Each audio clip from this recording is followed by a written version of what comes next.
Gauravani Pracharine Nirvisesha Shunyavadi Paschatya Deshatarine Vanchakalpatarubhyascha Kripa Sindhu Bhayevacha Patitanam Pavanebhyo Vaishnavibhyo Namo Namaha. Jai Shri Krishna Chaitanya Prabhu Nityananda Shri Advaita Gadadhar Shri Vasadi Gaur Bhaktavinda Hare Krishna Rama Hare Rama Rama Rama Hare Hare. So welcome everyone to our ongoing study of the Nectar of Devotion. And this is lesson number 11.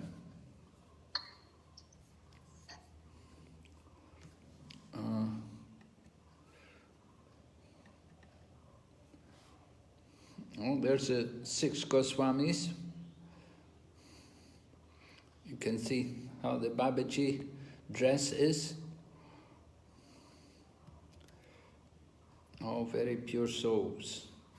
Radha kundata te kalindi tanaya tere chavam sivate preman mada vasad ashesha dasaya grasto pramato sada gayanto chakada harer gunavaram bhava vibhuto muda bande rupa sanatano ragujago Sri Jiva Gopalago. So we offer our obeisances to the 6 Goswamis who were sometimes on the bank of the Radhakund lake or the shores of the Yamuna, and sometimes at Vamsivat. There they appeared just like madmen in the full ecstasy of love for Krishna, exhibiting different transcendental symptoms in their bodies, and they were merged in the ecstasy of Krishna consciousness. So, a brief review of the previous lesson. We spoke about Raganuga Bhakti, right? Raganuga Bhakti means following the path of devotion with Raga. Raga meaning intense attachment and absorption.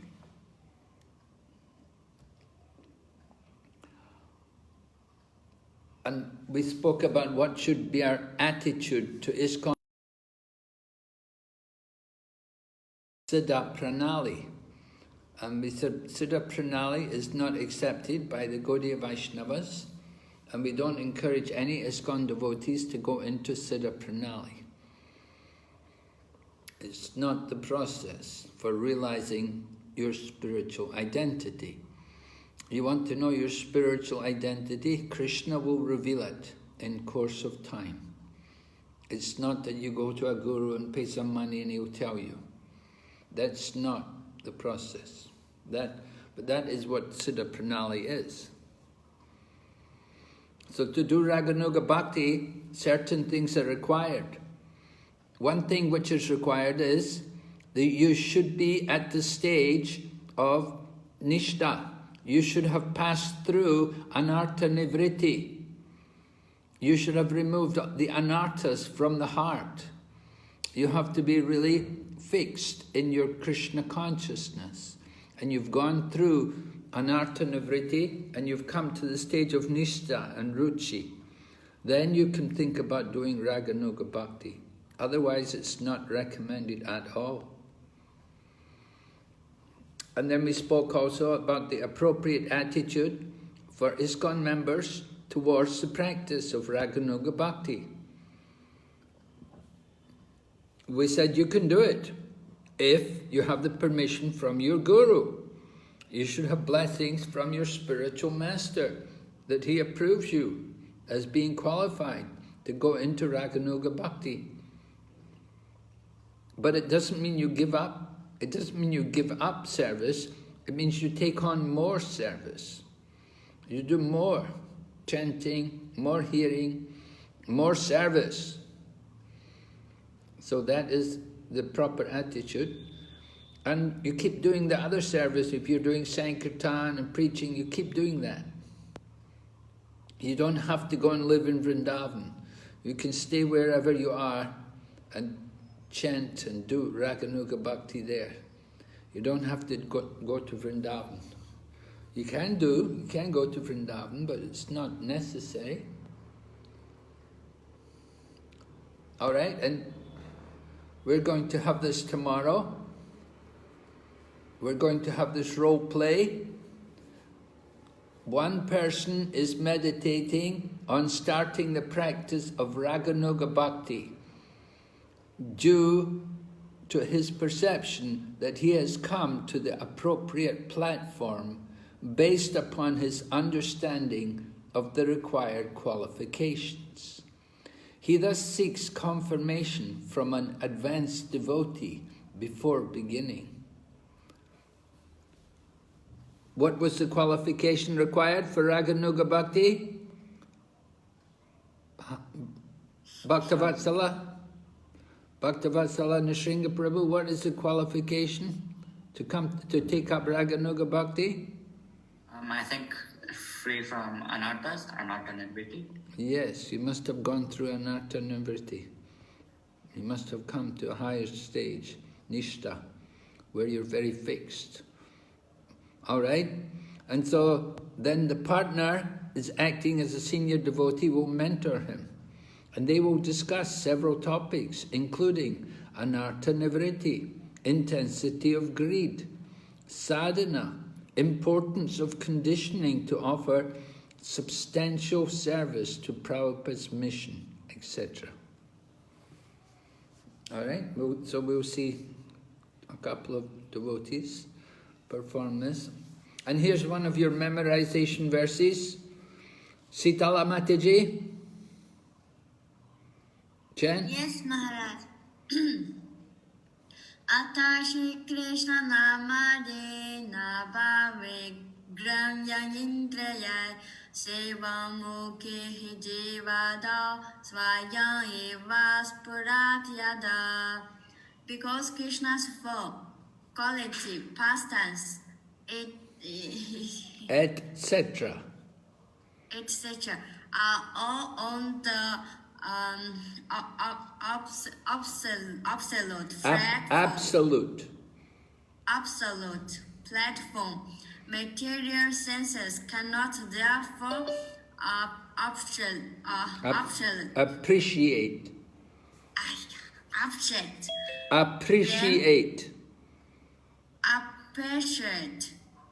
Then, when a conditioned soul is awakened to Krishna consciousness and renders service by using his tongue to chant the Lord's holy name and taste the renounce of the Lord's food, the tongue is purified, and one gradually comes to understand who Krishna really is.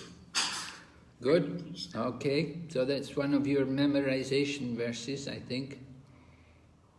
It's an important verse, right? We cannot understand Krishna by the senses. But when we use our tongue to chant and to taste prasadam, then gradually we come to understand who Krishna really is. Right? That's what we want. We want to understand who is Krishna really. We want to understand. Then we spoke about Yukta Vairagya. What's the meaning? Little Avatar Maharaji, Yukta Vairagya, what's the meaning? It means accept everything accept everything favorable to Krishna. Renounce depend on whether it's benefit to the Lord. Mm-hmm. Yeah. A proper renunciation. Proper renunciation, yes. Means renunciation in relation to Krishna. Can you give an example? What is Yukta Vairagya?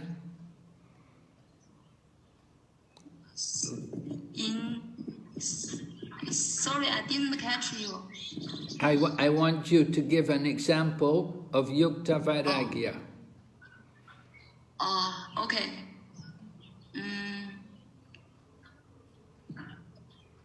I think like me myself, before I practice Krishna consciousness, I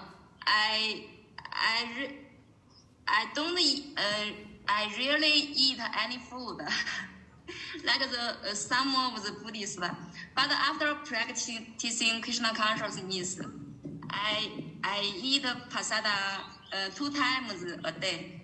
I think it's in order to, it's a kind of service. Eating prasadam is your service to Krishna. Yes. Okay. Yukta Vairagya, it means just like if you have a motor car. So, then you may use the car for the service of Krishna. Right? Use the car for the service of Krishna. We use the car to take the devotees to go to the temple or to go for a program. So we may say car or motor car, that's all Maya. That is Maya, just so much waste of time, waste so much money to take care of the motor car. We should just use it for Krishna. So we want to learn how to use everything for Krishna. So that is Yukta Vairagya. We don't have to give up the motor car, but somebody says, oh, motor car is Maya, I don't want to touch it. Just like there's money lying in the street, right? The money lies in the street. Now, if a Jnani comes and he sees the money lying in the street, what will he think? Lila Avatar. You understand? Money is lying in the street. And the Jnani comes, a Jnani, or a Vairagi, he comes and he sees the money on the street. So what will he do? He will not take it. Right, he will not take it. What will he say? It's material thing. I don't care about it. All right, very good. And what about a karmi? What will the karmi do? Oh, I'm so lucky. So he will very happily take the money. And go and spend it, right? Yes. Go and spend it to buy alcohol or something. And what about the devotee when he finds the money? He will take it, using it for the service of the Lord, of devotees. Yeah. Yeah, you take it and give it to the temple, give a donation to the temple, or you buy some books and give the books away to people, or something. Yeah, that's in the service of Krishna. That is Yukta Vairagya. All right, so here's the verse. Meilin, chant the verse. Okay. Anashata Shaveshayam Yataham Upayunjadaha Nirbata Krishna Sabande Yuktam Vairagyam Uchate. When one is not attached to anything, but at the same time accept anything in relation to Krishna, one is rightly situated about perceptiveness.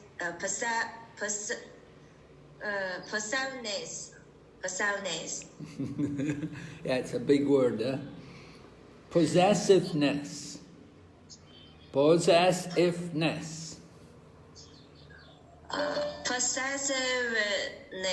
Possessiveness.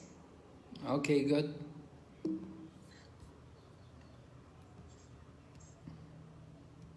Oh, what was that? Oh. All right, lesson 11.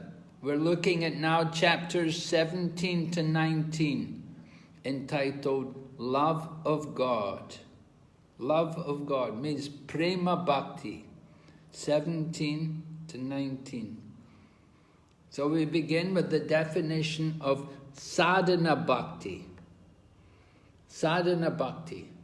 What is sadhana bhakti? Sadhana bhakti means action of the senses, which produces the stage of bhava, is called sadhana bhakti.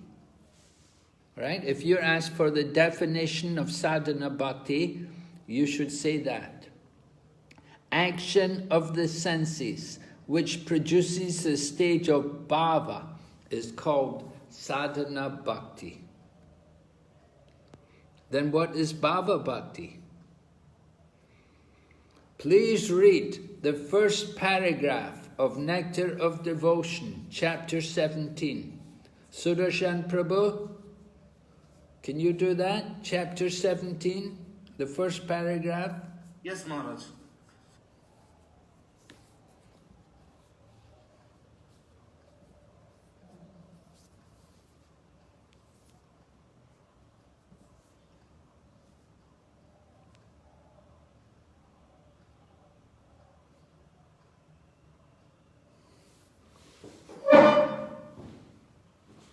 By the process of executing regulated devotional service, one is actually elevated onto the transcendental stage beyond the material modes of nature. At that time, one's heart becomes illuminated like the sun. The sun is far above the planetary system, and there is no possibility of its being covered by any kind of cloud. Similarly, when a devotee is purified like the sun from his pure heart, there is a diffusion of ecstatic love which is more glorious than the sunshine. Only at that time is the attachment of Krishna perfect. Spontaneous, the devotee becomes eager to serve the Lord in his ecstatic love. At this stage, the devotee is on the platform of Uttama Adhikari, perfect devotion. Such a devotee has no agitation from the material affection and is interested only in the service of Radha and Krishna. All right? Yes. So this is the process of coming to the stage of bhava bhakti. You have to become an uttama adhikari. Right? You should be a very advanced devotee. You should be a perfect devotee. So we understand it's not very easy to come to this stage of bhava bhakti.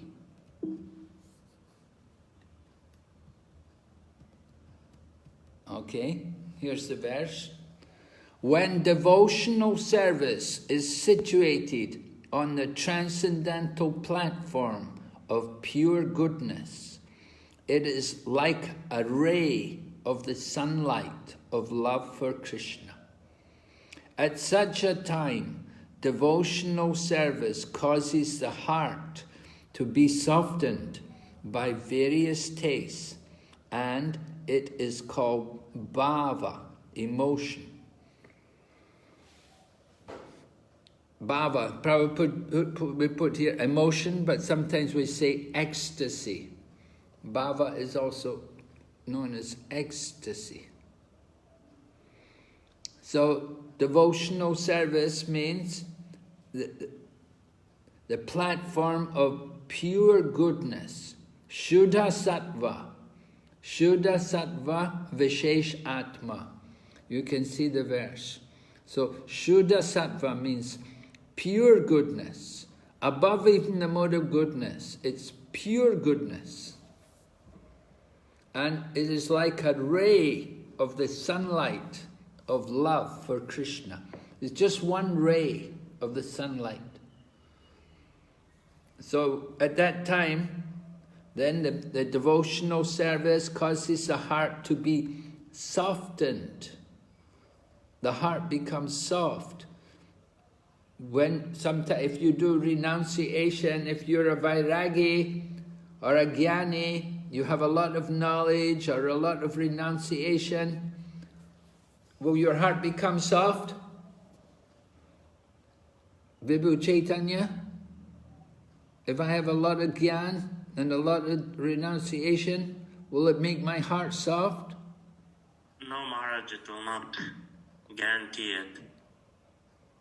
What will happen? You just become more knowledgeable. Okay, what about my heart? Is it going to become soft?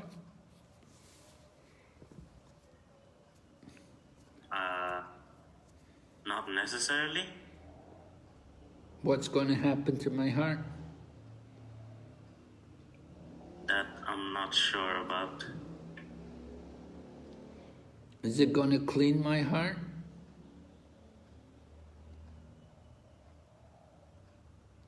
I'm not sure, Maharaj. No? Well, usually when we cultivate knowledge and renunciation, if it's not in relation to Krishna, then what will happen? Then the heart will become hard, because there's no connection to Krishna. We want the heart to become soft. So it's mentioned here, the ray of the sunlight of love for Krishna causes the heart to be softened. Or the devotional service, rather, causes the heart to be softened. So the service we're doing that will make our heart soft, that is called bhava, or emotion, or ecstasy. We get ecstasy, right? Do you want ecstasy? Who wants ecstasy? How much ecstasy do you want? How quickly do you want the ecstasy? Do you want to have ecstasy for a long time or just for a short time? Long time. You want to stay in ecstasy, right? Exactly. So, we have to get this, we have to come to the stage of pure goodness. It means we have to get free of the modes of ignorance and passion and goodness. Then you come to the stage of pure goodness. So that pure goodness is like a ray of love for Krishna. You get that ray of love for Krishna. And that causes the heart to be softened. That is called bhava.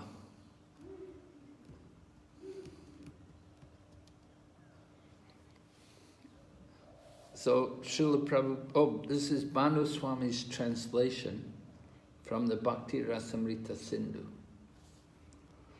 So, what is bhava bhakti? That part of bhakti is called bhava, whose essence is samvit and ladini shakti. Samvit and ladini, what does it mean? Samvit shakti means what? Bhaktavatsala, Prabhu, do you know samvit means? I don't remember. What about ladini shakti? It's the energy of Krishna, pleasure potency of Krishna. The which potency? Haladini Shakti. Yes. Left. Which potency is it? The Krishna's energy, it's the pleasure potency, I think. I'm not sure. Yes, it's the pleasure potency. And samvit is the... I don't remember that. Yes? Who knows? Knowledge? Yes, knowledge, right. Knowledge potency. So you've got these two potencies. So bhava bhakti, bhakti is called bhava, when the essence is samvit and ladini shakti, which is one of the ray, which is one ray of the sun of prema, that will soon rise in the heart. And that softens the heart with desires to meet, to serve, and exchange love with the Lord. So we should understand the nature of this bhava bhakti, that it's one ray of the sun of prema. We want to get prema. We want to go on and get prema, real love of God. We don't want to just get one ray. We want to get the full sun of love of God. So the full sun, that is prema. And one ray, that is bhava. And that bhava softens the heart. And with the heart softening, we develop the desire to meet. Who do we want to meet? Who's going to meet? Krishna. Yes, I hope so. I hope we're going to meet Krishna. I hope so. Meet Krishna and serve Krishna and exchange love with him. Wonderful. Okay, so there's Krishna with the gopis. Jai, Krishna Bhagavan ki. Oh.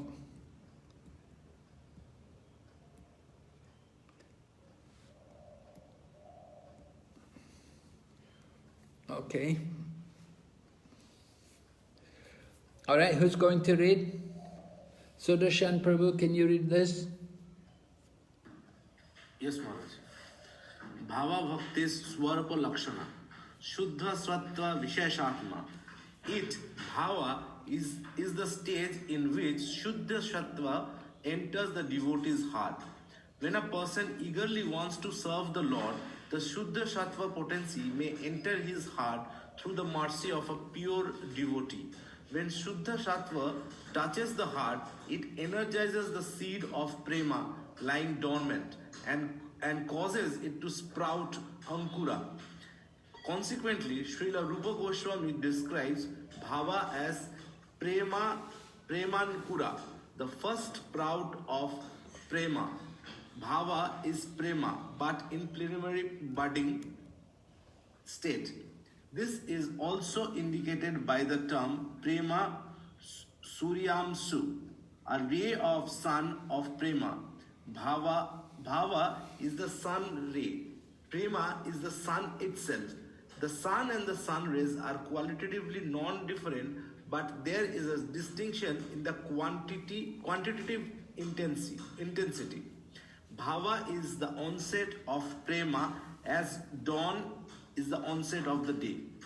When the first ray of dawn appears, one can be sure that the full light of the sun will soon rise.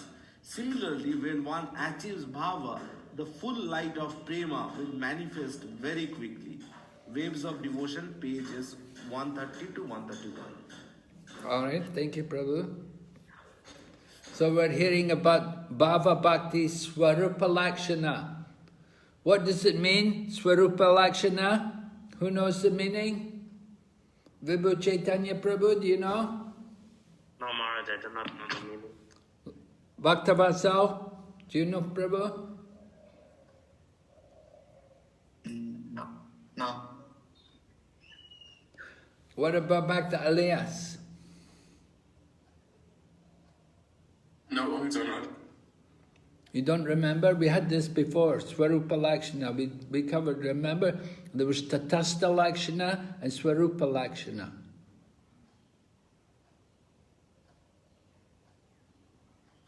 Swarupa Lakshana was like the main ones, but I don't remember the exact meaning of it. The main points. Maybe some of the Matajis know? Subodhini, Keshavi Mataji? Swarupa Lakshana, what does it mean? Hare Krishna Maharaj. So Swarupa Lakshana means these characteristics are a must for the definition. As in, these characteristics should be present, whereas Tatastha Lakshana are marginal characteristics. Yes, Swarupa Lakshana is the essential characteristic. It should be there, right. And the other tatastha may be there, may not. Right? So this is the meaning. So bhava comes at the stage. To come to bhava, you have to be at the stage of Shuddha Sattva. Shuddha Sattva meaning pure goodness, meaning there's no passion, no tamagun, no rajagun, not even sattvagun. It's only pure goodness, Shuddha Sattva. So when a person wants to serve Krishna, the Shuddha Sattva potency may enter his heart through the mercy of a pure devotee. And when the Shuddha Sattva touches the heart, then what's the effect? It energizes the seed of prema. That seed is lying dormant. And he causes it to sprout. So the seed sprouts up. And Rupa Goswami describes this, the first sprout of prema. Bhava is prema, but in a preliminary budding state. This is indicated, right? A ray of the sun of prema. Bhava is the sun ray. Prema is the sun. So that's important to remember. The relationship between bhava and prema. Bhava is one ray, and prema is the whole sun. And then it says the sun and the sun rays are the same. They're non-different. But there's a distinction in the quantitative intensity. Qualitative, no difference. But quantitative, there's a difference. One in quality, different in quantity. Bhava is the onset of prema. So the beginning of prema comes with bhava. And then with the beginning of prema, then there's some, when the first rays of dawn appear, then we can be sure the sun will soon rise. Just like with the beginning of bhava, then one day we will come to prema. I don't know how many lessons you're having, but the first ray, the dawn, early morning, the first rays of the sun appear, and then by the middle of the day, the full light will be there. Okay, so we have to be at Shuddha Sattva. What does it mean? The Samvit Shakti means the Lord's cognitive potency descends into the heart and empowers one to perceive and know Krishna. So cognitive potency, the knowledge potency, it enters into the heart and we're able to know Krishna. That's Samvit Shakti. And the Ladini Shakti is the Lord's pleasure or devotional potency.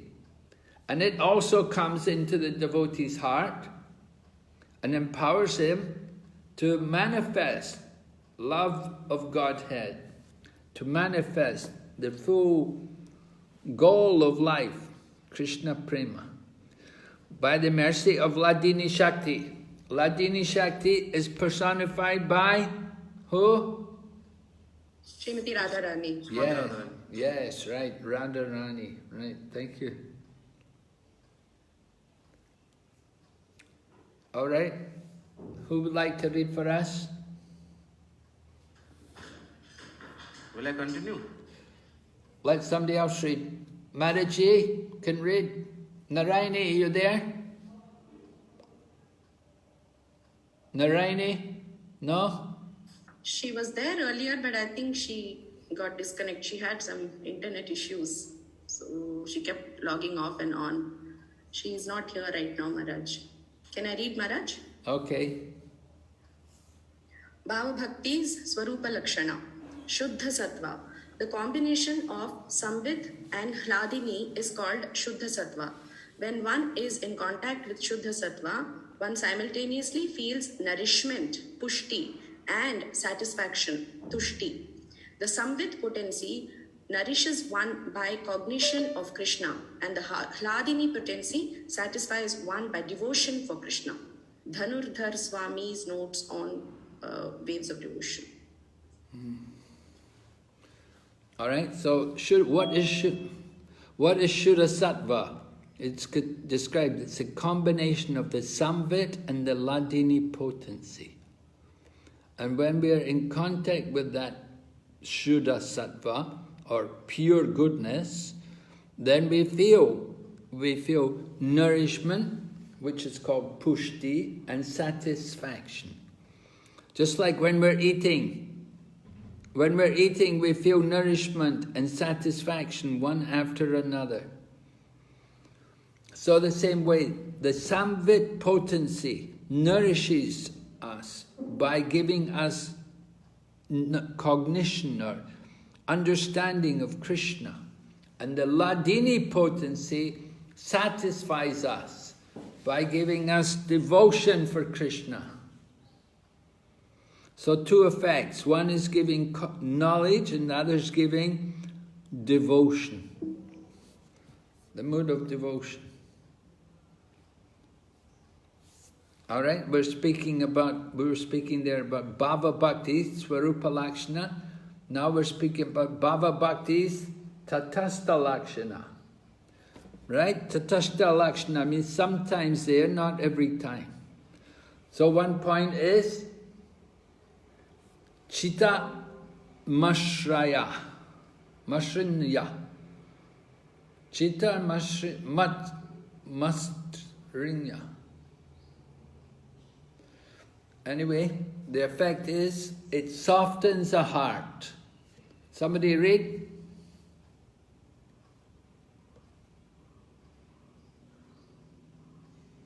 Certainly, that heart is deframed, which, in spite of chanting the holy name with concentration, does not change when ecstasy takes place and tears fill the eyes and hairs stand on end. Srimad Bhagavatam 2.3.24. We read this verse before from the second canto Srimad Bhagavatam, that although we're chanting the holy name and tears may be coming from the eyes, but if our heart does not change, then it's no good. The heart has to become soft. That is, it's not just shedding tears and hair standing. The heart has to change. We have to feel love for Krishna. Keep reading, Prabhu. One's heart softens to such an extent that he is often found to be visible, moved by emotions. Wave of Devotion, page 132. All right, so the heart softens. What makes a heart soften? The bhakti, because he's doing devotional service. So his heart is being transformed, is becoming soft. And when the heart becomes soft, then you will be more affected, will be more moved by devotion, by the emotions. Emotions, different emotions of love of Krishna, which the devotee will feel. Maybe hearing about Krishna's pastimes. All right, so that's number one. We're speaking about Chitta Mashrimya, that softens the heart. Number two, Ruchibi gives rise to various tastes. Prapti Abhilasa, desire to achieve Krishna. And Anukuya Abhilasa, desire to please Krishna with various services.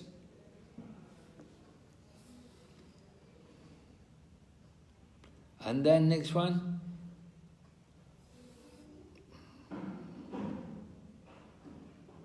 Sandara Abhilasa.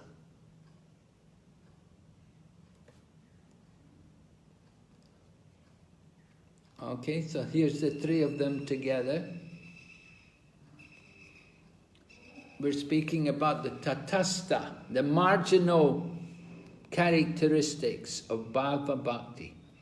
They'll be there sometimes, they're not there all the time.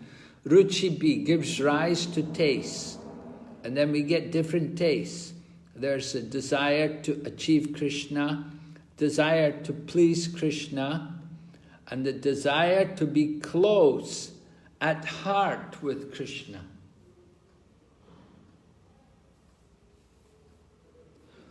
So we see different kinds of tastes to be experienced by the devotee. Some devotees, they just want to be with Krishna, desire to achieve Krishna. Somebody else wants to please Krishna. And somebody else just wants to be close with Krishna. Not all devotees are satisfied just to be close to Prabhupada. There would be devotees who wanted to give service to Prabhupada. And other devotees, they wanted to be and go everywhere with Prabhupada, go and travel around the world with him. There were devotees who wanted to do that. They wanted the opportunity to associate with Prabhupada. So not everybody gets that opportunity. Okay, three characteristics for Bhava Bhakti. That's tatastha characteristic. Who wants to get Bhava Bhakti? Anybody interested? Yes, yeah? Maharaj. You're interested, Prabhu? You want to get Bhava Bhakti? Yes, Maharaj. All right. So there's two ways. One way is by practice, and the other way is by mercy. Bhava Bhakti you can get by mercy. Do you think you deserve the mercy?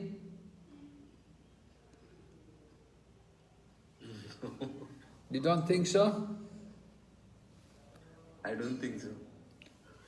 Anybody thinks they're qualified for the mercy to get Bhava Bhakti? Whose mercy do you need? Krishna's mercy, Guru's mercy. Yeah, you need the mercy from somebody who's got Bhava Bhakti. Somebody who has Bhava Bhakti, they can give you the blessings to get Bhava Bhakti. So it may be Krishna, it may be Guru, it may be some senior devotee, but somebody who is advanced enough to give you that kind of blessing. So mercy is not very easy, very difficult, very rare that you can get mercy. Any other way you can get Bhava Bhakti? That is described by practice. By practice means you have to practice. You have to want it very badly. So you will go, you'll wait outside, and you'll wait for everybody to come. And when you see the big man come, then you can go and approach him and ask him, we need some land, we need some money, we need this, do that for us. So there's two ways by which we can practice this. One way we can get it by Vaidhi Bhakti, and the other way is by Raganuga Bhakti. What's the difference? What's the difference? Who knows? Yes, Vibhu Chaitanya, do you know? Raganuga Bhakti is spontaneous devotion, and Vaidhi Bhakti is following the instructions. Yeah, right. The Vaidhi Bhakti is following the instructions, and Raganuga Bhakti is by spontaneous devotion. So does that mean they don't have to follow the instructions anymore? Vibhu? Do they still have to follow the rules and regulations? They do have to follow the rules and regulations. Well, why? They just got, they... I mean, they do not have to follow the rules and regulations. It comes natural to them. The devotional service? Yes. naturally they will follow the rules and regulations without thinking about it. By spontaneous love for Krishna, their desire to serve Krishna is spontaneous. They don't think about it. They're so eager, so enthusiastic to serve Krishna. But Vaidhi Bhakti, oh, I better do this. If I don't do this, I'll get cursed. Oh, I'll get in trouble. Guru will not be pleased. Like that.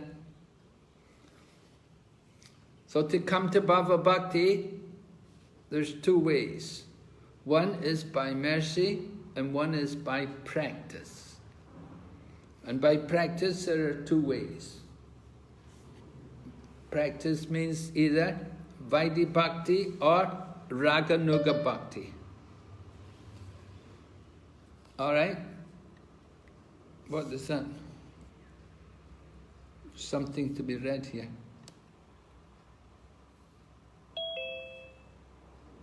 Okay, chapter 17, paragraphs 3 and 4. Alright, who's going to read paragraph 3?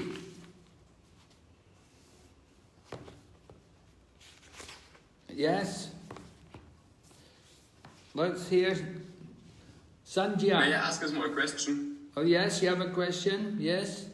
If on the slide before there was Vaidhi Bhakti and Raganuga Bhakti, but there was two ways. Is it not that we first have Vaidhi Bhakti and then come into Raganuga Bhakti? So that they depend on each other, or? I'm sorry, could you say that again?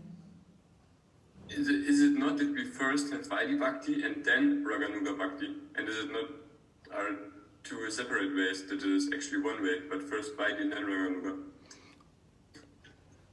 First Vaidhi, well, but you can see here that you can come to Bhava without going to Raganuga. Okay, this was my question. Okay, good. You can go direct. From Vaidhi Bhakti, by practice, you can go to Bhava Bhakti. You don't need to go through Raganuga. Okay, thank you. Raganuga is for those who have a particular desire to follow some resident of Vrindavan. Not necessarily for every devotee.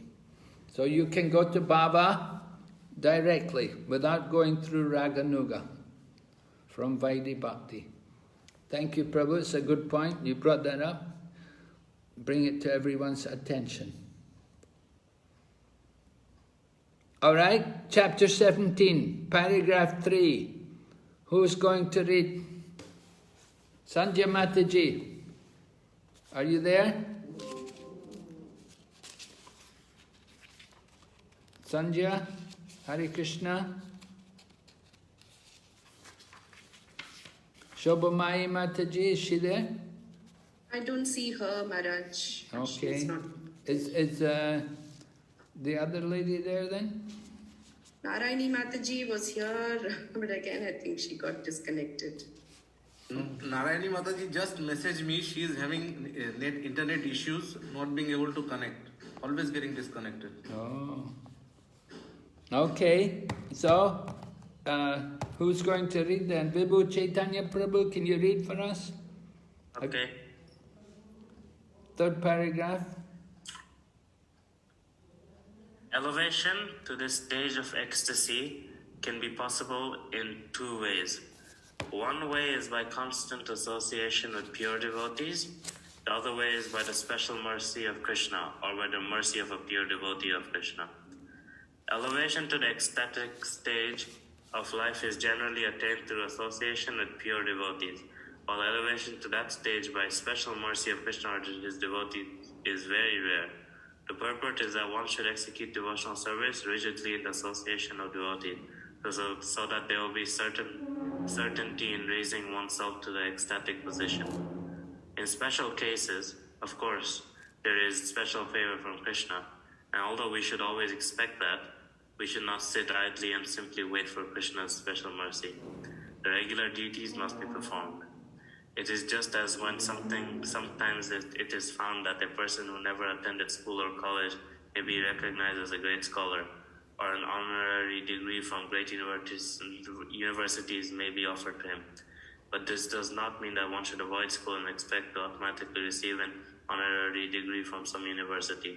Similarly, one should devoutly execute the regulative principles of devotional service and at the same time hope for Krishna's favor or for his devotees' favor. Okay, thank you, Prabhu. Very nice. So, did you get a degree? Did you go to college? Did you get an honorary degree, Vibhu Chaitanya? No, Maharaj. Did you go to college? No, I just finished high school. Okay. So do you think you'll get an honorary degree, or will you have to go to college? I will have to go to college. Okay. Back to Elias, he's also going to college, right? He didn't get the honorary degree. Who got honorary degree? Do you know anyone? No, I do not know of anybody with one. So not very common to get honorary degree. Some people do get it. Rabindranath Tagore. Do you know the name? No. Rabindranath Tagore. He's a Bengali. Tagore. He's very famous. Famous writer. Rabindranath Tagore. So he got an honorary degree from Oxford. They told him, you come here, we will give you an honorary degree. He didn't go to college, but he wrote, and he wrote nice. People, they liked his poetry and his writing. So they gave him honorary degree. Sometime, there was one man in Hong Kong. It was an Indian man, a businessman. So he gave a lot of money to the university. He gave a big donation to one university, and the university gave him an honorary degree because he gave them a lot of money. So he got an honorary degree from them. If you can please the university by giving them a lot of money, they're very happy. They'll give you honorary degree. All right? Bhaktavatsa Prabhu, read paragraph 4. Yes, Maharaj. An example of rising to the stage of ecstatic love by executing the regulative principles of devotional service is given in the life story of Narada, which is described to Vyasadeva in Srimad Bhagavatam. Narada tells there of his previous life and how he developed to the stage of ecstatic love. He was engaged in the service of great devotees and used to hear their talks and songs. Because he had the opportunity to hear these pastimes and songs of Krishna from the mouths of pure devotees, he became very attracted within his heart. Because he had become so eager to hear these topics, he gradually developed within himself an ecstatic love for Krishna. This ecstatic love is prior to the pure love of Krishna, because in the next verse, Narada confirms that by the gradual process of hearing from the great sages, he developed love of Godhead. In that connection, Narada continues to say in the first canto, 5th chapter, verse 28 of the Bhagavatam, "First I pass my days in the association of the great sages during the rainy autumn season. Every morning and evening, I heard them while they were singing and chanting the Hare Krishna mantra, and thus my heart gradually became purified. As soon as I heard them with great attention, the influence of the modes of material ignorance and passion disappeared, and I became firmly fixed in devotional service to the Lord." All right, thank you, Prabhu. So, this is the process of purification, right? What's the example? What do we learn from Narada Muni's example? Bhaktavatsa? This example, how did Narada Muni get purified? We should serve the devotees and hear from them the chanting and talking of Krishna. Yes, right. What did he do to serve the devotees? He to live, but he offered them food and accepted their remnants and things like that. Yeah, right. Okay. Simple process, not very difficult. He brought their food. Maybe he washed their dirty cloths, brought their cloths to them. Like that, he was serving them.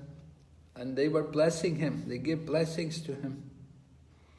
They said also, he was not naughty. He was not interested in playing games and things like that.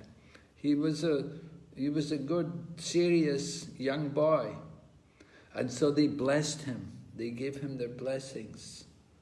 And with their blessings, then he got purified.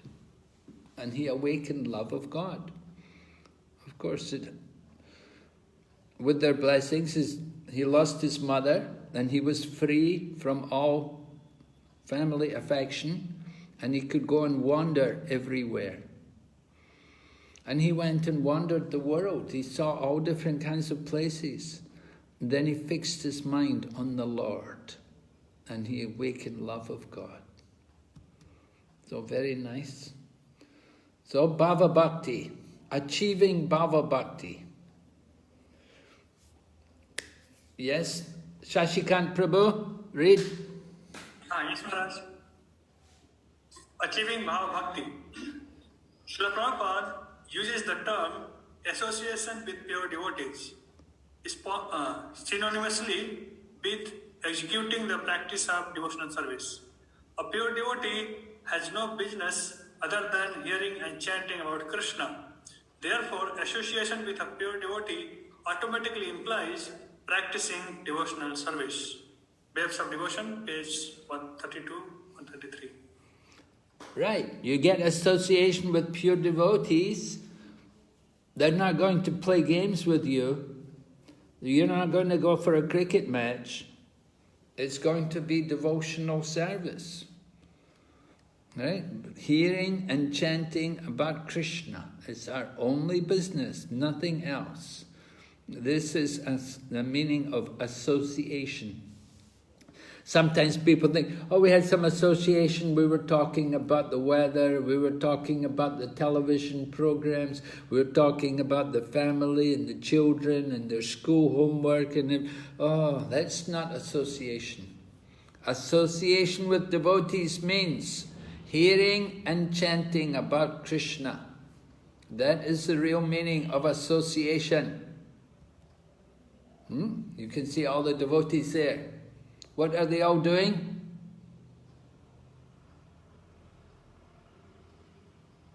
Chanting, Maharaj, chanting. Yes, they're all chanting, right. You can see that Radhanath Swami there, I think, with all the devotees. Okay, so here's the verse. Very nice verse. 3rd canto, Srimad Bhagavatam. Satam prasanga mama virya samvido bhavanti ritkarna rasayana kata jasjoshna dashva pavargavatmani shradharatir bhaktir anukramishyati. In the association of pure devotees, sata means the pure devotees, and prasangam, association. So satam prasangam, in the association of pure devotees, discussion of the pastimes and activities of the Supreme Personality of Godhead is very pleasing and satisfying to the ear and the heart. By cultivating such knowledge, one gradually becomes advanced on the path of liberation, and thereafter he is freed and his attraction becomes fixed. Then real devotion and devotional service begin. All right? Then real devotion and devotional service begin. Real devotion, meaning bhakti. I mean, Shuddha, pure devotion. Shuddha Sattva. So we go through these different stages. We cultivate knowledge, we're hearing, we purify the ear and the heart, we cultivate the knowledge, gradually we become advanced, then we get free, and then our attraction becomes fixed. Our attraction, in other words, we don't get deviated, we don't get drawn away to the Maya, to the material world.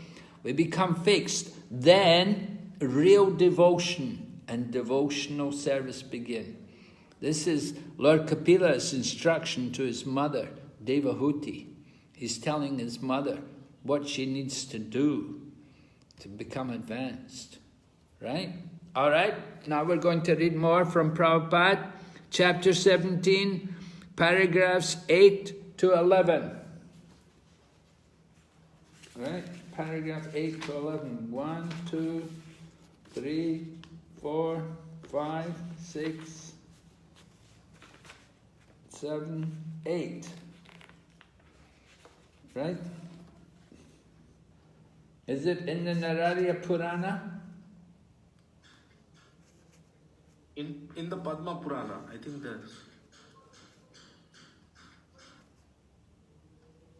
In the Padma Purana?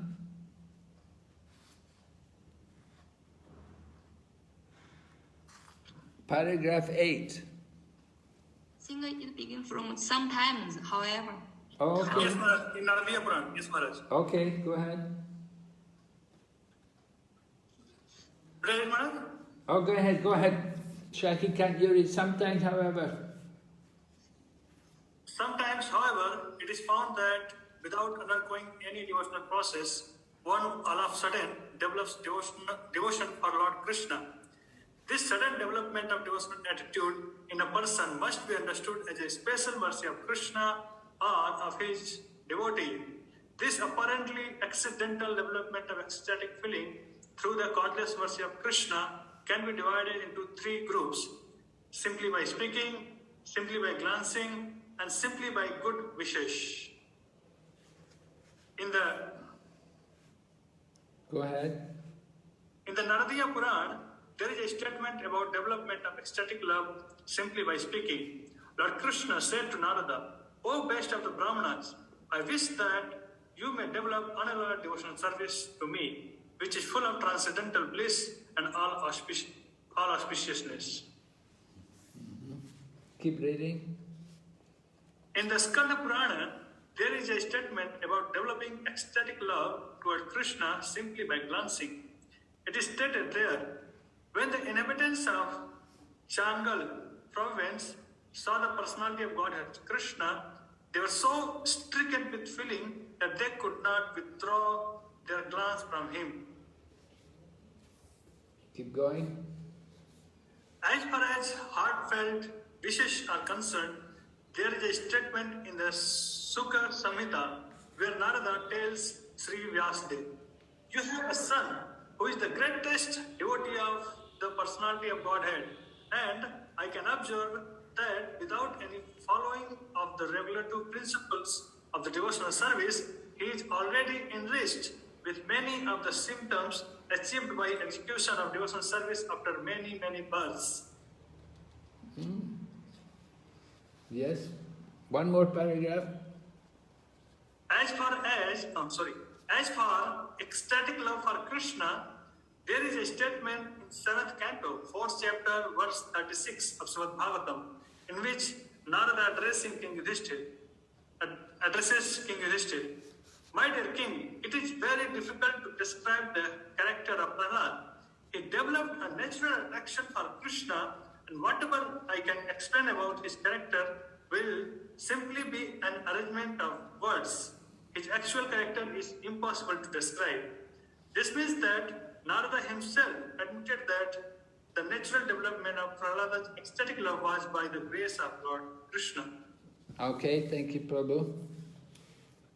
So we're hearing about different ways in which people develop their ecstatic love for Krishna.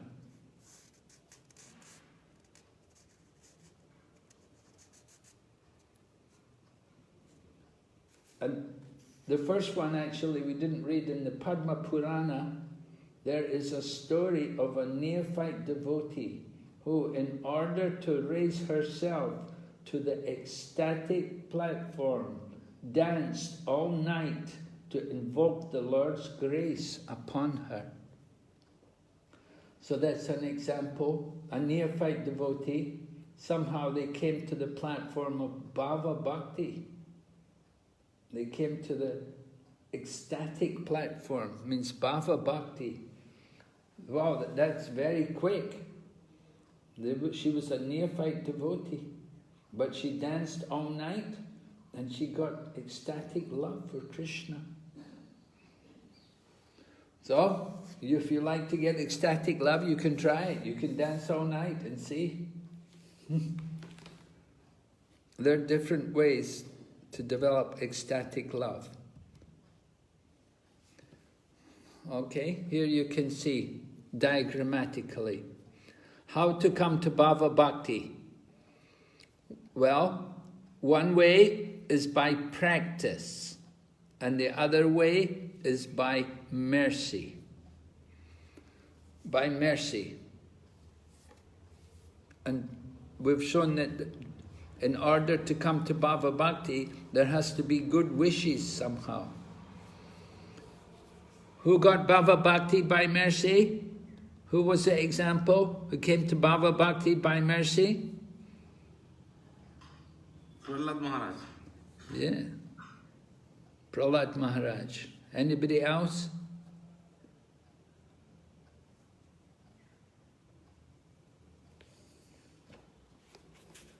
Anybody else?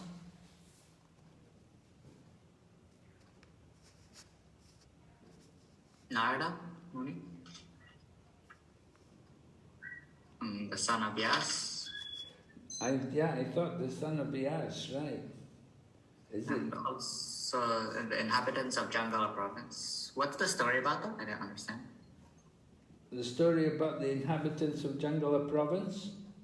Yes. Well, the story is, you see, the inhabitants of that province, they simply saw Krishna. And so simply by seeing him, they were so stricken with feeling that they could not stop looking at him. So glances, by glance, they saw Krishna, and by their glance, they came to Bhava Bhakti.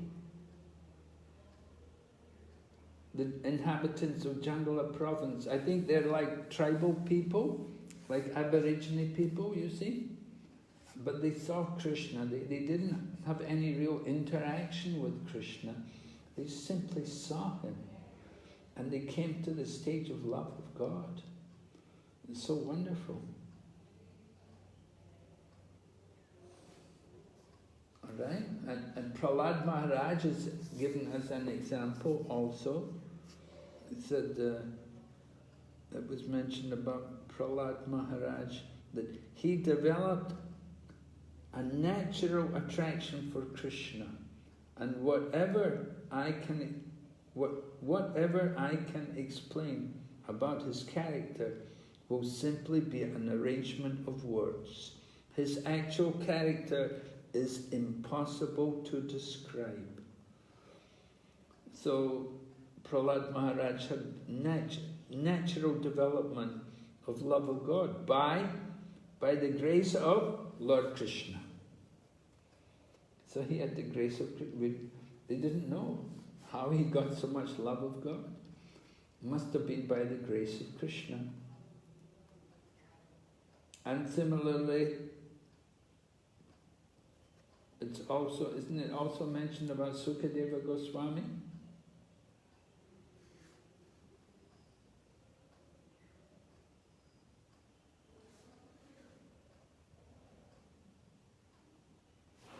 Maybe not. I don't see Sukadeva Goswami. Yes, Maharaj. In the paragraph which starts, as far as heartfelt wishes are concerned, there is a statement in Shuka Samhita where Narada tells Sri Vyasadeva, you have a son who is the greatest devotee of the personality of Godhead. Oh, thank you, Maharaji. Right. Okay, I see it now. Yes. You have a son who is the greatest devotee. And I can observe that without any following of the regulated principles of devotional service, he is already enriched with many of the symptoms achieved by the execution of devotional service after many, many births. So that is also mercy. So some people, they came to Bhava Bhakti by blessings. Some people, we heard about the inhabitants of Jangala province, they saw Krishna, saw their glances, some by words and some by the good wishes. So some people practice, they have to practice to get Bhava Bhakti, and other people get it by mercy. It's not very common. Sukadeva Goswami, Prahlad Maharaj, these kind of people, inhabitants of Jangala province, they're very special, very fortunate. They got the mercy. We have to do practice to come to that stage. So we want to understand what are actually the symptoms of somebody who has come to the level of Bhava Bhakti. Now sometimes we wrongly understand and we think that if somebody is shedding tears and they're trembling in the body, we think, oh, that's their bhava, they've got Bhava Bhakti. And sometimes it happens, you know, you go to the kirtan and you have kirtan and people are chanting and dancing, and then suddenly someone falls on the ground and he rolls on the ground. And he's going, oh Krishna, Krishna. And he's rolling on the ground. And then he gets up. And then he goes out and he smokes a bidi. Smokes a cigarette or something. So, you know, some people, they make a show of the display of Bhava Bhakti. They imitate that they're actually advanced. So there are certain symptoms which you cannot imitate and which you also cannot hide. So it's mentioned here, one can neither imitate nor conceal these symptoms. Now this is very important. Usually when we have the test, this is usually one of the questions. They will ask you, what are the 9 symptoms of Bhava Bhakti? So you may like to learn these things. I'm not making the test, but I know in previous years, usually, this was the kind of question they would ask. They wanted to know, and you had to list all 9 of these symptoms of Bhava Bhakti. So first one, avyarta kalatvam. Avyarta kalatvam. Never wasting time, but always engaged in devotional service. Right? Time is a very valuable thing. What did Chanakya say about time? Sudarshan Prabhu, do you know? What did Chanakya Pandit say about time? No, Maharaj. What about Shashikant Prabhu? Yes, Maharaj. Hare Krishna, Maharaj. Maharaj, Chanakya Pandit says that even one moment wasted, it cannot be brought back even by paying millions of dollars. Yes, right. So, one moment wasted, you can't buy it back for any amount. So time is very valuable, right? Sitala, what do the Chinese say about time? 一寸观音，一寸金，寸金难买寸观音。 Yes, very good. Yes, if you do good, you'll get good. If you do bad, you get bad. And you can buy an inch of gold, but you cannot buy 1 inch of time. You cannot buy an inch of time. You can buy, understand? And we say, always stay engaged in Krishna consciousness. It's the first thing. Somebody who's on Bhava Bhakti, Then the second thing, Shanti, to remain tolerant and patient, even amid great disturbance. We have, okay? Yes, Maharaj. Yes. The line breaking sometimes? Yes. Okay, second thing, remain tolerant and patient, even though disturbed. Third thing,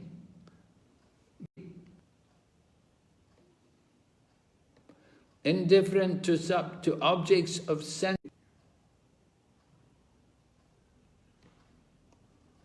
The line is very unstable.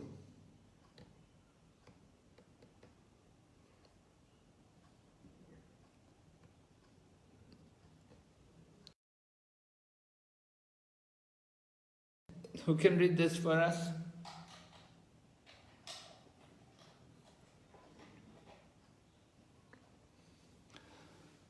There are two types of detachment, vairagya and virakti. Before one achieves the stage of bhava, he may be able to manifest vairagya. He can keep himself forcibly separated from the objects of sense gratification and thus control his senses. At the stage of bhava, however, one manifests the superior type of detachment. The superior detachment is virakti, wherein one completely loses all taste for the objects of the senses. Thus, his senses remain entirely controlled, even if he is directly in the midst of sense objects. Thank you, Prabhu. So two kinds of detachment. There is vairagya and virakti. So this is virakti. This is the higher stage of detachment. Vairagya is, you may still have a taste, but by force you're keeping yourself away. But virakti, you don't even think about it. You have no taste for material enjoyment. The senses are so controlled. So this is the point. This is virakti, indifferent to the objects of sense gratification, not attracted. So this is important. And then the fourth stage, mana shunyata, pridelessness, to be without pride. This is an important principle, devotee, right? We have to give up pride. Intoxication is another pride. We're very proud of things. We become intoxicated, we become proud. We have to give up pride and we have to become humble. Pridelessness.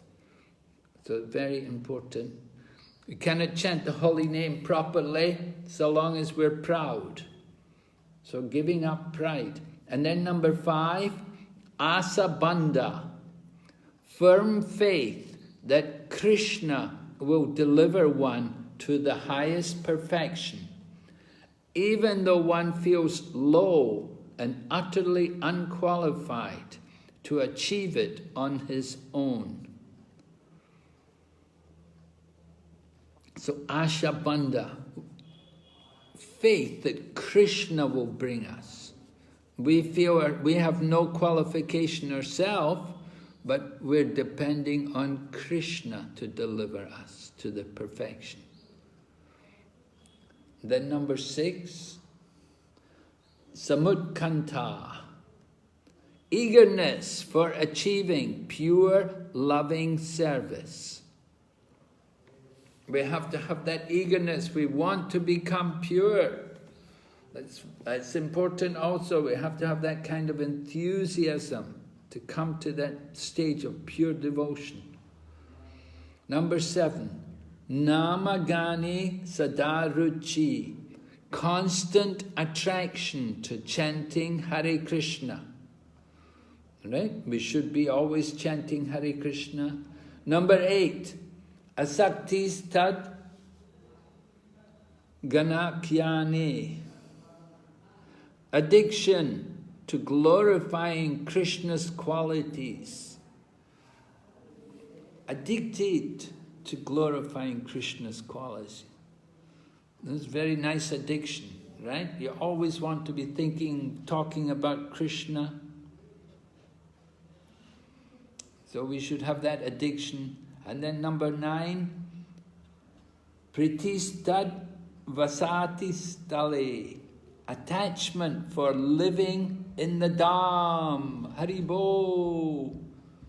I'm attached to living in the Mayapur Dham. Haribo.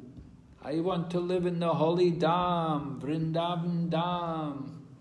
We should be attached to live in the holy Dham. This is one of the stages. So there are 9 symptoms, reliable symptoms of Bhava Bhakti. We should know these things. This is very important for us to know. Usually they will ask this in the exam. So you have to learn this, right? First one, very important one. Avyartha kalatvam, don't waste time. And then shanti, be tolerant, don't get disturbed. Virakti, don't think even about sense enjoyment. Stay away from all sense gratification. Number 4, give up pride, no pride. Don't be proud. Number 5, depend on Krishna to help us to come to this stage, Ashabandha. Number 6, be eager to become pure devotee, Samatkanta. Number 7, taste for chanting the holy name, Namagani Sadaruchi. Number 8, Asaktistat Gunakyame, addiction to glorifying Krishna. And finally, Pritistad Vasati Stale, attachment for living in the Dham. 9 symptoms, they're all mentioned. We want to come to the stage of Bhava Bhakti. This is how you can understand who is really at Bhava. They should show this kind, they should have this kind of qualification. This is actually a qualification. All right? Then we're going to go ahead. The next chapter is called Prema Bhakti. After Bhava comes Prema. Remember, Bhava was the ray and Prema was what? Sound. Whole sun, Maharaj. Huh? Whole I sun. need the self. The Bhava was one ray and Prema was the planet, right? The whole sun. So, when that Bhava softens the heart completely, becomes endowed with a great feeling of possessiveness in relation to the Lord, and becomes very much condensed and intensified, it is called Prema by learned scholars. So when the Bhava softens the heart completely, and you develop a feeling of possessiveness in relation to Krishna, you're thinking, Krishna is mine. And you become very much, that feeling becomes condensed and intensified. That is prema, love of God. So we want to feel that Krishna is mine. It is the intensified state of bhava. Sandra. Sandra. Remember Sandranatma Vicheshatma? Sandrananda Visheshatma gives inconceivable happiness. One of the symptoms of prema. Remember, there were 2 items for sadhana bhakti, and then there were 4 items for bhava bhakti, and 6 items for prema bhakti. So Sandrananda Vishesh Atma. So here again, Sandra, intensified state of bhava. This is Prema's Swarupa Lakshana. Swarupa means what? What does it mean, Swarupa Lakshana? Essential characteristic.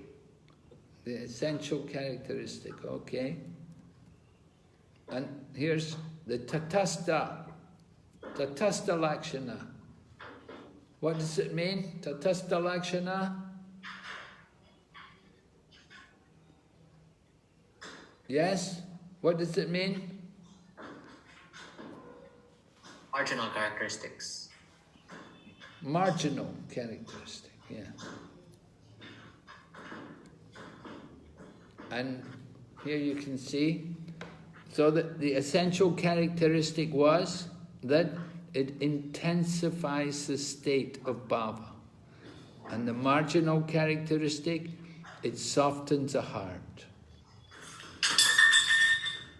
Marked by highly possessive ownership of Sri Krishna.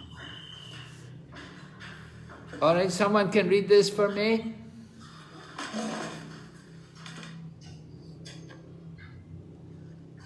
Yes, I can again. Yeah. Thank In you. Bhava Bhakti, one gets vision of the Lord and understands his eternal relationship with Krishna. However, in Prema Bhakti, one actually enters the Lord's pastimes in one's eternal spiritual identity, overwhelmed with the mood that Krishna is my son, or Krishna is my friend, or Krishna is my lover. Waves of Devotion, page 146. All right, so this is the sense of ownership of Krishna. Krishna is my son, or Krishna is my friend, or Krishna is my lover. So what rasa would that be? Krishna is my son? Madhurya. No. Vatshalya. Vatshalya. No, Krishna is my son. Yashoda. Yes, Krishna is my son. That is Vatsalya, right. And Krishna is my friend. Shakhar. Sakyaras, right. And Krishna is my lover. Madhurya. That is Madhurya, right. So that's the idea, that we're thinking like that. We're thinking Krishna is my possession. We have a possessive ownership of Krishna. So in Bhava Bhakti we get vision of the Lord and we understand His eternal we understand the eternal relationship with Krishna. But in Prema Bhakti, we actually enter into the Lord's pastime in our eternal spiritual identity. And we will think, of course, according to the mood which we have. According to the mood we're having with Krishna. The rasa we're having with Krishna. That Krishna's my son, or Krishna's my friend, or my lover. So according to our mood, we'll think like that. And we actually take part in the pastimes. So the Goswamis, they were doing that. They were actually meditating and they were taking part in pastimes with Krishna and with the gopis. And they were, of course, they were manjaris and they were there in Krishna's pastimes, in their meditation. So that is Prema Bhakti, where you actually enter into Krishna's pastimes. All right, we have to read something here. Chapter 19. What is it? Association with pure devotees. First paragraph. All right, yes.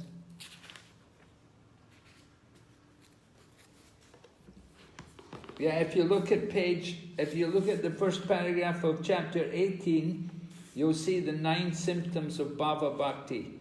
That's the very first paragraph. They're all mentioned, and then they're described for us. And then we go on to chapter 19. Read the first paragraph. Yes? Sudarshan Prabhu, can you read? Yes, Maharaj.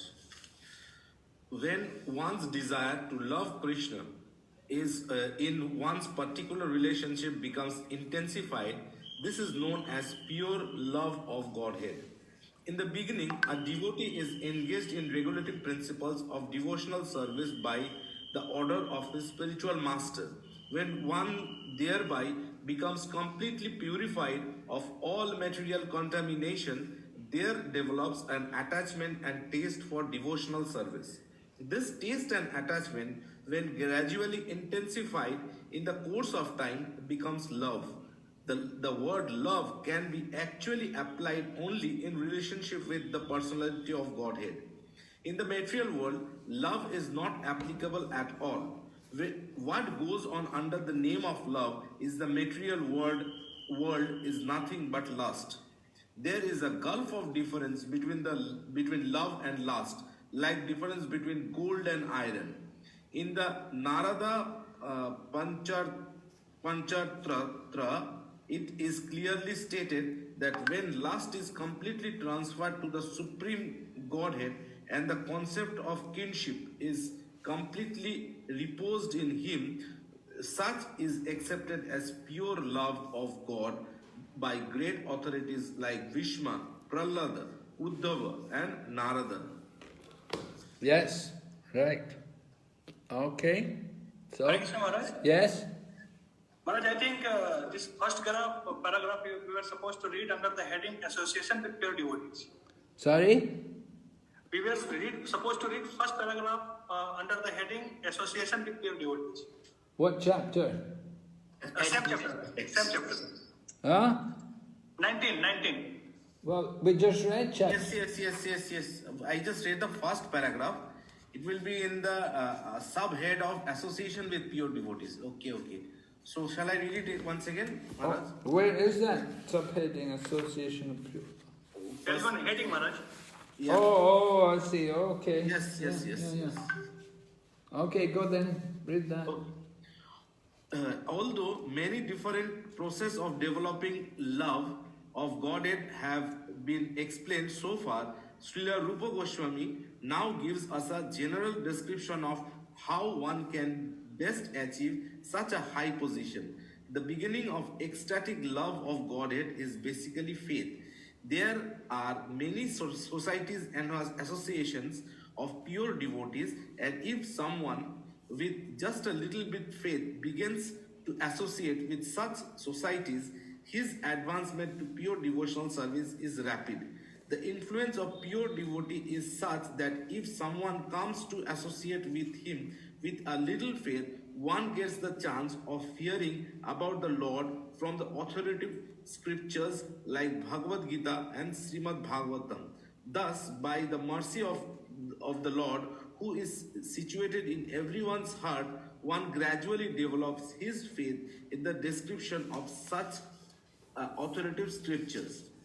This is the first stage of association with pure devotees. In the second stage, after one becomes a little advanced and mature, he automatically offers to follow principles of devotional service under the guidance of a pure devotee and accepts him as the spiritual master. In the next stage, under the guidance of the spiritual master, the devotee executes regulative devotional service, and as a result of such activities, he becomes freed from all unwanted occupations. When he is freed from all unwanted occupation, his faith becomes steadily fixed, and he develops a transcendental taste for devotional service, then attachment, then ecstasis, and in the last stage, there is pure love of Godhead. These are the different stages of development of pure love. All right, do you know this, what's being described here? Have you heard this before? The different stages of developing pure love?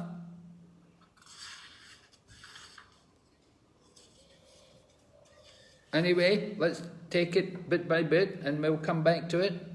We're going to hear first of all, we read anyway from that first paragraph about lust or love. And Prabhupada said there's no real love in the material world, but there is lust. And there's that lust, and they're compared in the Chaitanya Charitamrita here. Right? Atmendriya priti vancha tarabali kama. Krishnandriya priti icha dari prema nama. The desire to gratify one's own senses is kama, lust. But the desire to please the senses of the Lord is prema, love. Right? Can you give some example? Who's got prema?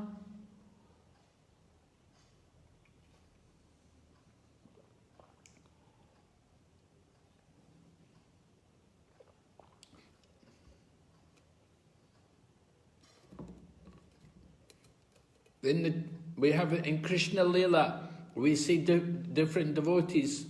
They love Krishna. Right? There's Kubja. Has Kubja got prema?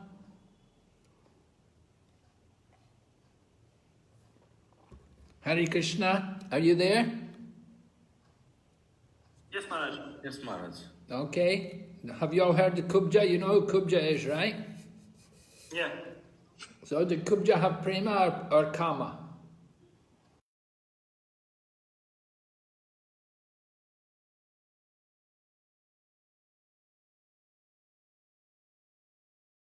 They were had pure love.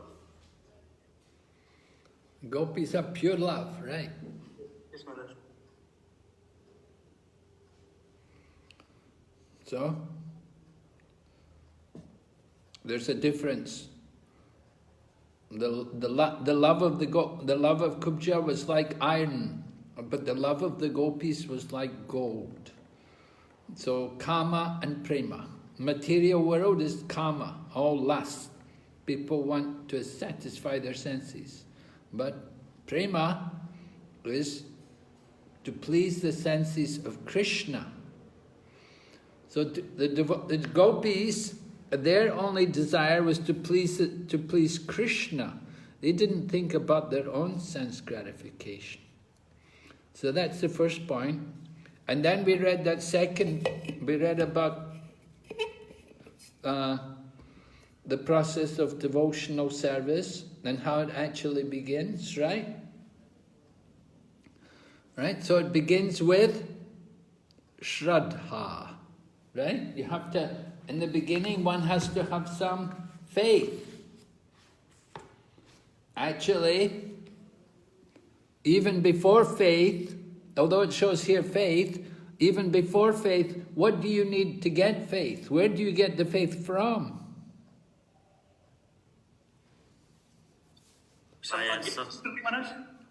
Huh? Maybe.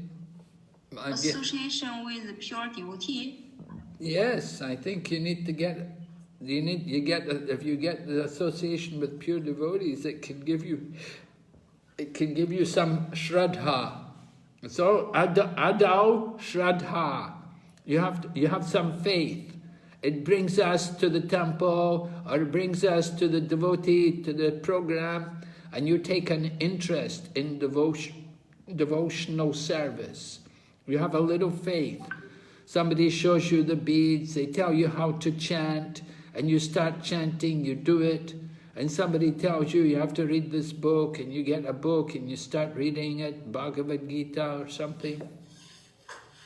So adau shraddha. And then tata sadhu sango. Sadhu sango, association with devotees. You have a little faith and you come and you start to associate with devotees, and from the association of devotees, they will give you bhajana kriya. So adau shraddha tata sadhu sangha ta bhajana kriya. Bhajana kriya means to do the different devotional activities. Follow the 4 regulative principles, chant 16 rounds, wake up early in the morning, do Mangal Arti, or go to Mangal Arti, and worship Tulsi, and hear the Srimad Bhagavatam, all of this. This is bhajana kriya. And when you're doing bhajana kriya, at some point you will get initiation. This is when you get initiation, when you're at the stage of bhajana kriya. You're doing good practice. And then from bhajana kriya next comes tato narta nivritti syat. Artha nivritti. Artha nivritti means destroying the things you don't want. Taton nartha nivritti syat. Anartha. Anartha nivritti. Yeah, it should be. Yeah, it's Anartha nivritti. Anartha nivritti. Exactly. Apostrophe there. Artha nivritti. We don't want to do that. Artha is what we want. Artha, which is things. Anartha nivritti. I know, but I'm saying there's another word, artha. Artha is the things we want, the things which have value. But this is anartha nivritti. Taton anartha nivritti shat. But taton nartha nivritti shat. So anartha nivritti. Anartha is things which are not good. With things in the heart which are no good. The lust, the anger, the greed, the envy, the illusion, the madness, these things, we have to get rid of them from the heart. That is called anartha nivritti, destroying the unwanted things in the heart. And when you get through, when you do that, then you come, next stage is nishta. Nishta means very fixed. You're very fixed in Krishna consciousness. You're very steady. You're going to chant every day. You're going to go to class. You're going to go to see the deity. You will only eat prasadam. You won't eat anything not offered to Krishna. Nishta. And ruchi means taste. You develop a taste that you enjoy. You want to hear, oh, the kirtan was so nice, oh, the deity is so beautiful. You feel so nice in the temple. It's so good to be with the temple and the temple with the devotee. That is ruchi. And then asakti. Atasakti. Asakti. Asakti means not attached to anything material, detached from the material. And then tato bhavas. Bhava means the ecstasy. We've been talking about that this morning, how to come to bhava. Remember we spoke about the 9 symptoms for bhava. You're attached to living in the holy dham. You have a taste for chanting the holy name. You're intoxicated to speak about Krishna, and you depend on Krishna to help you to come to perfection. You feel very fallen, but you depend on Krishna to help you, and you're humble, and you don't waste any time. These kind of things. 9 symptoms, right? And that's bhava, and bhava leads to prema. Tata premabhyu danchati. Sadakaman ayam premna pradurbhave bhavet krama. This is a verse from Shraddha to Prema.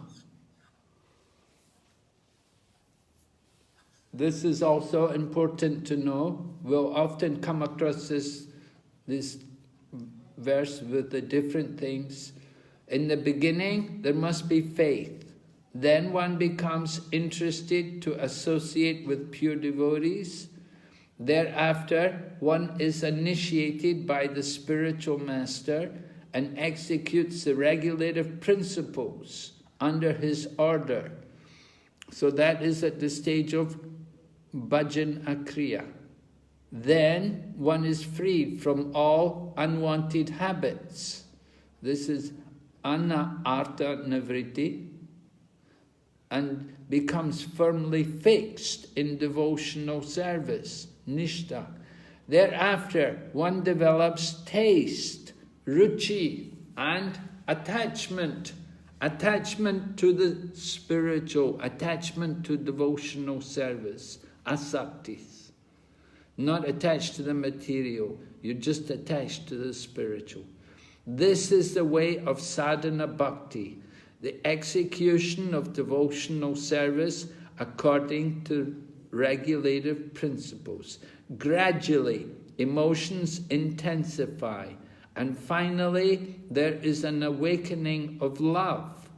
This is the gradual development of love of Godhead for the devotee interested in Krishna consciousness.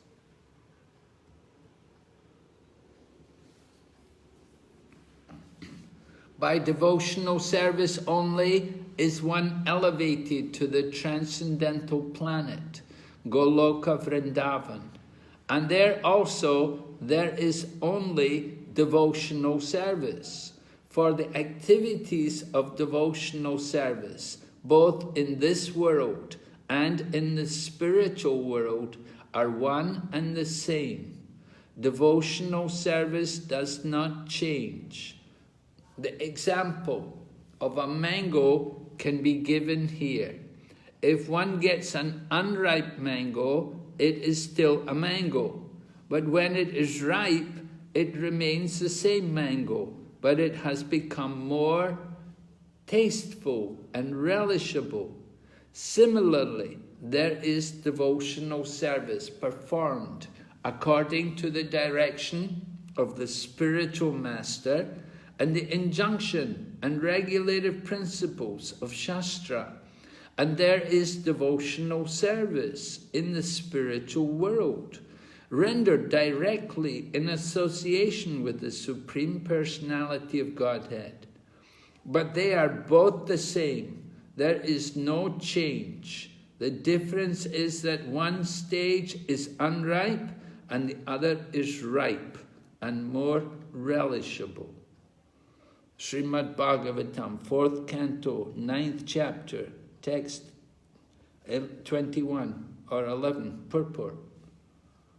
Okay, so here you can see the stages. You see the mango, the green mango, bitter mango at the bottom, and gradually the mango starts to become a little ripe. It's a mixture, sweet and sour. And then gradually it becomes very ripe and very sweet. Okay, so these are the stages of the mango. And the same way, we have the green mango is like where we come out from animal life and we come into the association of devotees. So we begin our Krishna consciousness. We begin by surrendering to Krishna, and then you go on to do sadhana bhakti, maybe Vaidhi bhakti, may go on even to Raganuga bhakti. You do the practice of devotional service, and by practicing devotional service, then you come to bhava bhakti, or devotional service in ecstasy.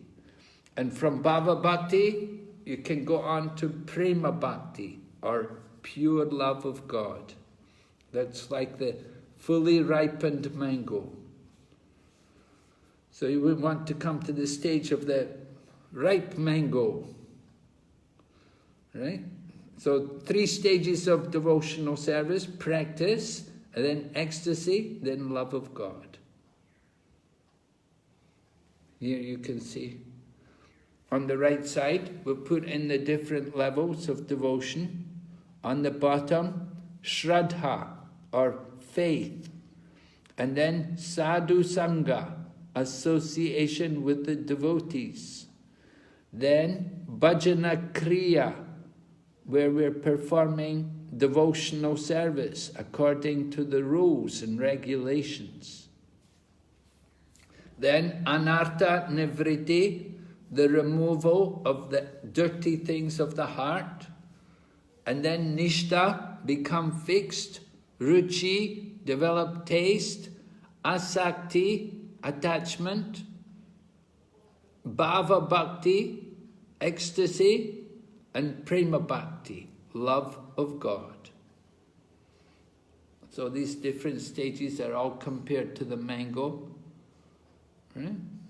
The green mango, the half-ripe mango, and then the fully ripe mango.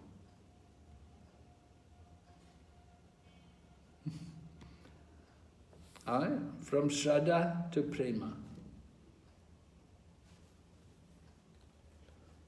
By serving the feet of the spiritual master, one is enabled to develop transcendental ecstasy in the service of the personality of Godhead, who is the unchangeable enemy of the Madhu demon, and whose service vanquishes one's material distresses.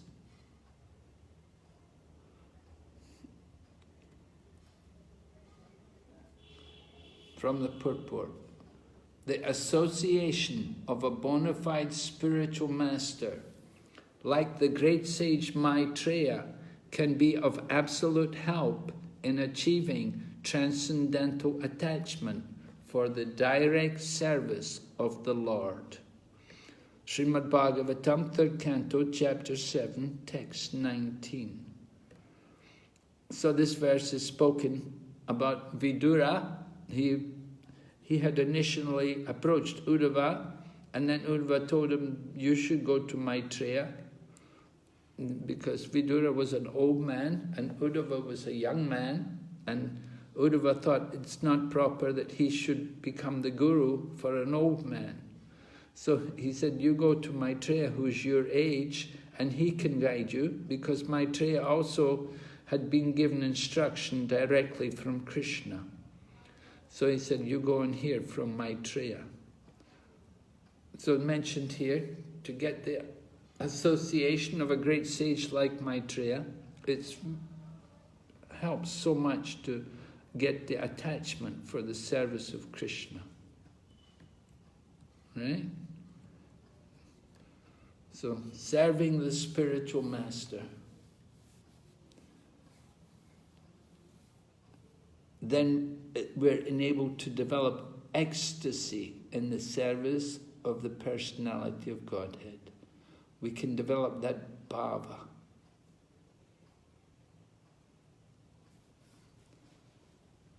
And by serving the personality of Godhead, then we get free of all material distress.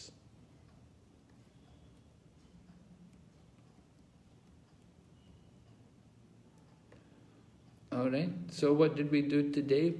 We showed an overview of the stages of bhava and prema bhakti.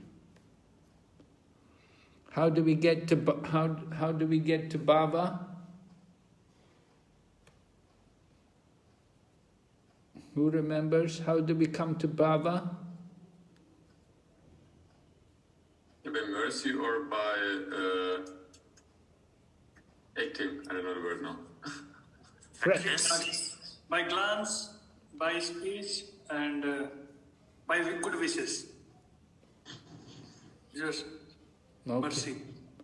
Okay, one was by mercy and the other was by practice. Practice. Right. And practice, I've mentioned that main practice by the glancing and by the good wishes,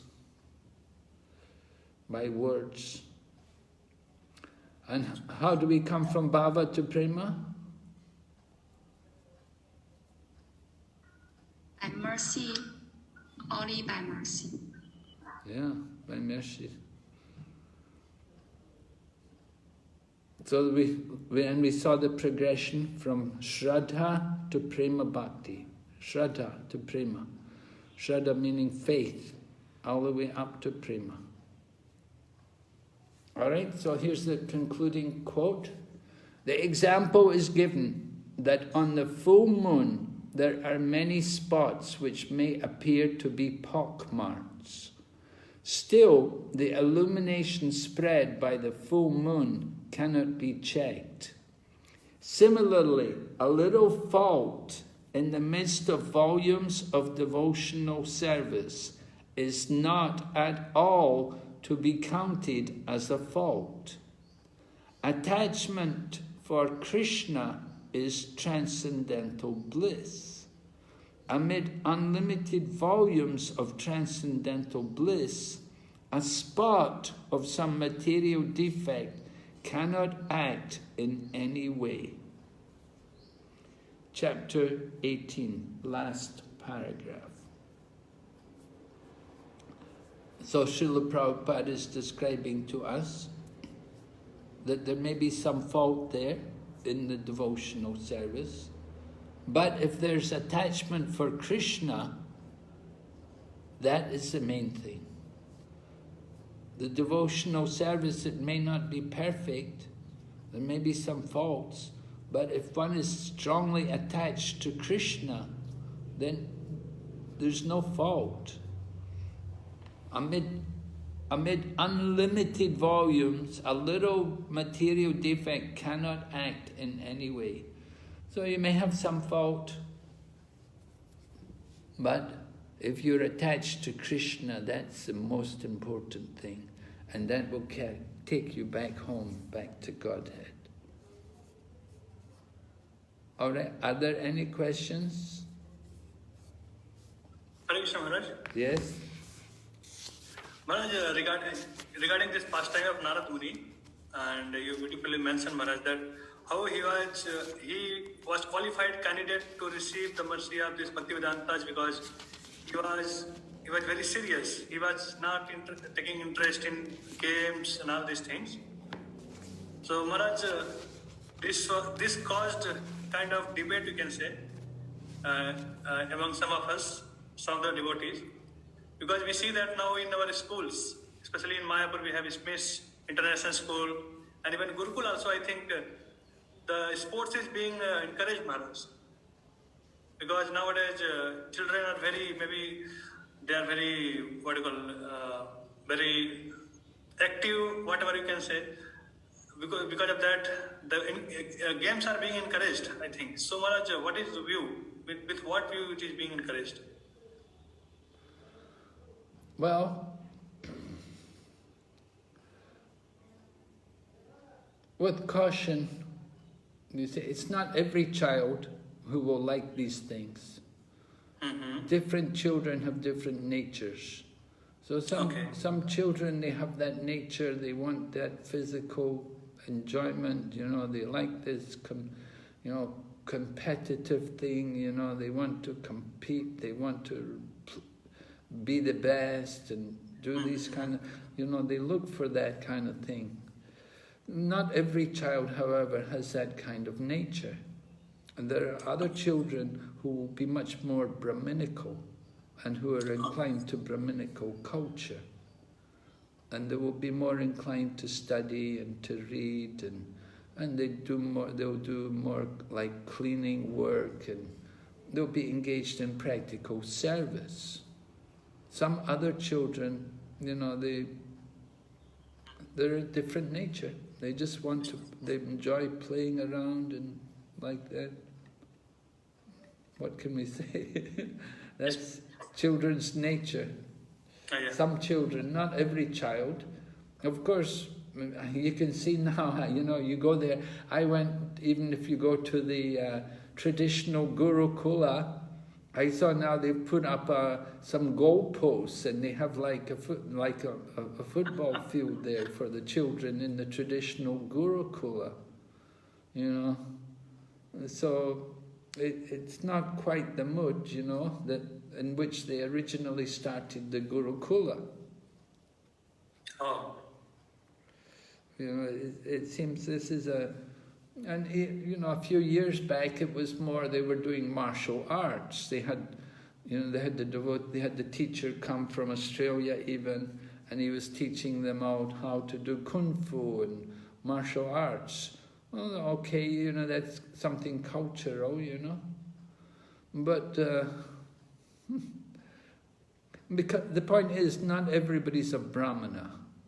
Yes, Maharaj. That's the real thing. And we have, that Gurukul, some of the boys who were there then, they were more Kshatriya-like, because they were really big, and they had these big, powerful bodies, they're really big and strong guys, and for them to be brahmanas, it's just a little difficult, it's just not quite their nature. People have different bodies. Somebody has a body which is really brahminical, and somebody else is more the Kshatriya nature, the Kshatriyas, they have that, they have that nature, they're powerful and they're brave and, and they're heroic and, they're not afraid of anything like that, this is the Kshatriya. The Brahmanas are not quite like that. Brahmanas are learned and gentle. Kshatriyas are not really gentle people, So we have to understand there's different kinds, and you've got other people who are more Vaishya inclined. They go to the Gurukula, but they're more Vaishya nature. It's okay, Krishna consciousness is for everyone. So we have to recognize every individual's nature, and we have to engage them according to their propensities. And so some people's nature is just to do business. It's just so natural for them to do some kind of business, and to arrange some, buying and selling things and that. But And Maharaj, at the same time, keep them connected in the Krishna consciousness, right? Oh yeah, definitely. Yeah, we give them Krishna consciousness as well. Even though they're, Kshatriya or Vaishya, they still get the Brahmin initiation, they're the higher castes. So they're still initiated into Krishna consciousness. And they're, even in the Vedic culture, they were given the sacred thread. Yeah. Yes, Maharaj. Thank you, Maharaj. Okay, thank you. Good point you brought up. Interesting point, yeah. All right, any other questions? Okay, tomorrow we're going to have like an overview of what we covered so far. So you may like to look over things. If you have any questions, we could deal with them tomorrow. Yeah? And tomorrow we'll have that... Yes, right. We want to see the drama. You present that, somebody going to do Raganuga Bhakti, somebody wants to go into Raganuga Bhakti and he's talking with a devotee. And Shobhamai Keshavan Maharaji, are you okay? Have you prepared something with Shanja Maharaji? She left. She just wrote a message and she left. She had some urgent work. Oh, okay. So I hope she has something anyway. But anyway, Shashikant Prabhu and Sudarshan Prabhu will do something, yeah? Yes. Yes, Maharaj. Yes, Maharaj. Okay, we'll look forward to that. Okay, Prabhus, thank you very much. Srila Prabhupada ki. Gaur Bhakta Vrinda ki. Yes. Hare Krishna. His Holiness Bhakti Vigna Vinasham